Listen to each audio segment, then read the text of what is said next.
मेरे लिए नारा लगाए, इससे बेहतर ये है कि मैं परिवार के व्यक्तियों के साथ अपने विजन और रीजन शेयर कर रहा हूँ। मैं केवल आपसे एक बात मांग रहा हूँ कि यहाँ से जाना तो ये मन में संकल्प लेके जाना कि मैं पवन के लिए एक वोट अपना डालने वाला नहीं हूँ। पवन एक व्यक्ति नहीं है, पवन एक विचार है। मैं पवन को अपने साथ 5 वोट दिलवाऊंगा, चाहे कन्विंस करूंगा चाहे कंफ्यूज करूंगा, मैं 5 वोट उनको जरूर दिलाऊंगा। वहां जितने लोग बैठे हो, संख्या जितनी भी है 5 से मल्टीप्लाई कर देना। मैं लगभग 500-600 वोट पाता हूं। जहां बैठे लोग 5-5 वोट बढ़ा देना, मेरे आसपास कोई नहीं होगा। और अगर आसपास नहीं कोई होगा तो आप जान जाइए कि राज भी बदलेगा, रिवाज भी बदलेगा, आपके सम्मान के मायने बदलेंगे। मुझे आपसे केवल इतनी अपेक्षा है, मुझे व्यक्ति मत मानिए, मुझे अपने कैंपस के लिए एक सकारात्मक विचार मानिए, क्योंकि जब विचार कहीं संकलित रूप से आगे बढ़ता है तो सम्मान के मायने बदल जाते हैं, सम्मान के दायरे बदल जाते हैं। और आपको यह भी बता रहा हूं कि मैं ऐसी परिस्थिति पैदा करके दूंगा कि अपने कैंपस से अच्छे लड़के बार का भी नेतृत्व करने आएंगे और जुडिशरी का भी नेतृत्व करने आएंगे, यह मैं आपको विश्वास देता हूं।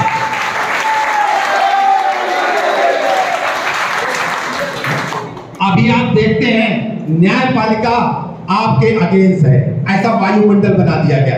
क्यों अगेंस्ट है भाई? हमारे साथ काम करने आए नौकर हैं वो, और हम नौकरी से स्वतंत्र हैं। एक ये भी बात कही जाती है, लेकिन वास्तव में क्या वो हमारे परिवार से ही नौकरी करने आए हैं? उनके मन में इस प्रकार का वायुमंडल क्यों आ गया कि वो हमसे सुपीरियर हैं?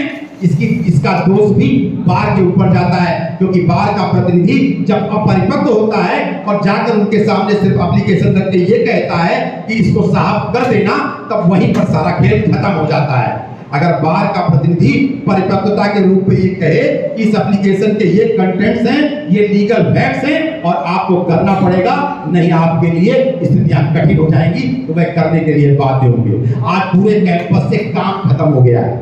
मैं आपको वचन दूंगा कि कैंपस में काम बढ़ेगा। आज किसी भी अधिवक्ता के पास काम नहीं है। पूरे शहर का हर बड़ा क्रीम अधिवक्ता मेरे खिलाफ मुकदमे लड़ रहा है, इसमें मुझे अंदाजा है। दाखिले नहीं है, सिविल का कोई दाखिला नहीं है, इंजेक्शन मिलता ही नहीं। आप लाख सुविधा का संतुलन, अपूर्ण क्षति और तत्कालिक शीघ्रता लेके जाओ, कोई इंजेक्शन आपको नहीं मिलेगा। इंजेक्शन एक सपना हो गया है। इंजेक्शन लेने के लिए आपको बार का नेता होना चाहिए या पैसे की नोट की गड्डी आपके क्लाइंट के पास हो, किस मिले ना मिले, लेकिन अगर आप पैसा अदा करते हैं तो इंजेक्शन मिलेगा। ये मायने बदलेंगे, ये पैमाने बदलेंगे। कद्दू कटेगा बराबर बटेगा। चेहरा देखकर बेल नहीं होगी। आज इंजेक्शन मिल नहीं रहा, सिविल के दाखिले खत्म है, कचहरी सिर्फ 2 चीजों से चल रही है। अगर मैं सहमत हूं ना तो आप बताना, केवल मैट्रिमोनियल के भरोसे और जमीन की दलाली के भरोसे काम नहीं है। आपको विश्वास दिलाता हूं, इंजेक्शन कॉमन होगा।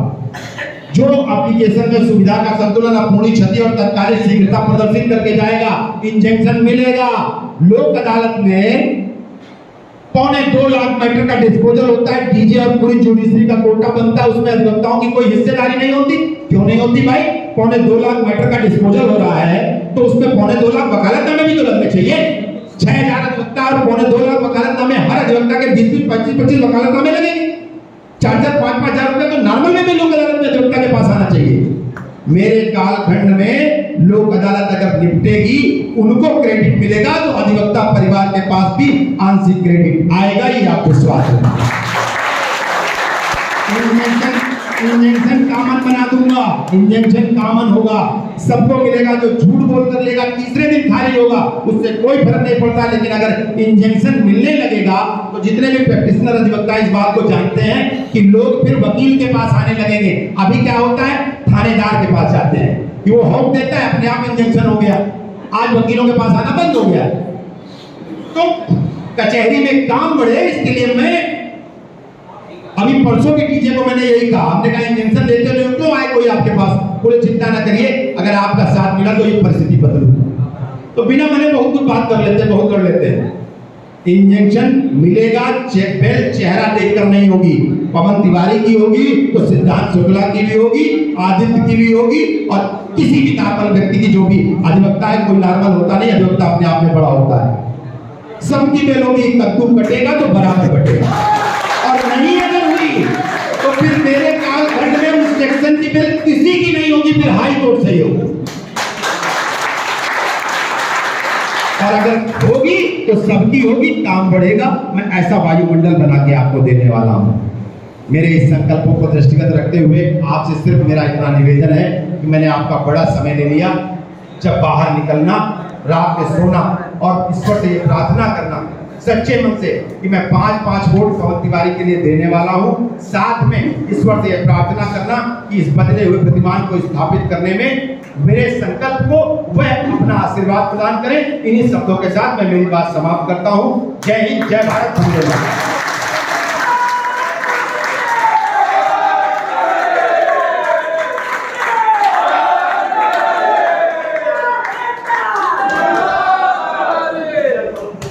डॉक्टर पवन तिवारी के ओजस्वी भाषण के लिए 2 पंक्तियां हैं कि मंजिलें उनको मिलती हैं, मंजिलें उनको मिलती हैं जिनके इरादों में जान होती है, और पंखों से कुछ नहीं होता, हौसले से उड़ान होती है।